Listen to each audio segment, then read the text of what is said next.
Sumber sejarah sekunder. Sumber sejarah sekunder merujuk pada interpretasi, analisis, atau penilaian terhadap sumber sejarah primer. Sumber ini dibuat setelah peristiwa terjadi dan mengacu pada sumber sejarah primer untuk menyajikan sudut pandang, penafsiran, atau sintesis yang lebih luas tentang peristiwa sejarah.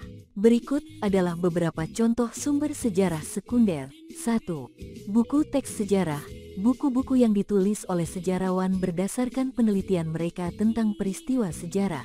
2. Artikel jurnal sejarah. Artikel yang diterbitkan dalam jurnal akademik oleh sejarawan atau peneliti yang menyajikan hasil penelitian mereka berdasarkan sumber sejarah primer dan sekunder. 3. Makalah konferensi. Makalah yang disajikan dalam konferensi sejarah, di mana peneliti membagikan hasil penelitian mereka dan menginterpretasikan peristiwa sejarah dengan menggunakan sumber sejarah yang relevan. 4. Dokumen akademik, tesis, disertasi, atau karya ilmiah lainnya yang ditulis oleh mahasiswa atau akademisi sebagai bagian dari penelitian mereka tentang topik sejarah tertentu. 5. Artikel populer dan ensiklopedia. Artikel-artikel yang ditulis untuk publik umum dalam majalah, surat kabar, atau ensiklopedia yang merangkum atau menjelaskan peristiwa sejarah menggunakan sumber sejarah yang telah ada. 6.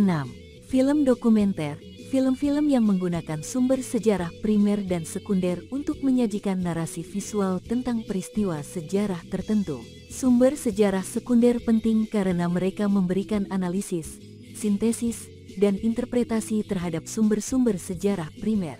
Sumber sejarah primer dapat memberikan informasi yang lebih akurat dan detail tentang peristiwa sejarah tersebut, sedangkan sumber sejarah sekunder dapat memberikan informasi yang lebih umum dan komprehensif tentang peristiwa sejarah tersebut. Mereka membantu memahami peristiwa sejarah dengan memberikan konteks, penjelasan, dan perspektif yang lebih luas. Sejarawan perlu menggunakan kedua jenis sumber ini untuk memahami peristiwa sejarah secara lebih lengkap dan akurat.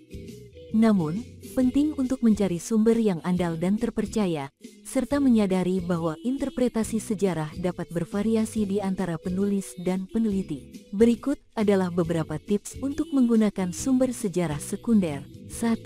Pahami konteks peristiwa sejarah yang terjadi pada saat sumber tersebut ditulis. 2. Pertimbangkan bias yang mungkin ada dalam sumber tersebut. 3. Bandingkan sumber tersebut dengan sumber sejarah lainnya untuk mendapatkan informasi yang lebih akurat.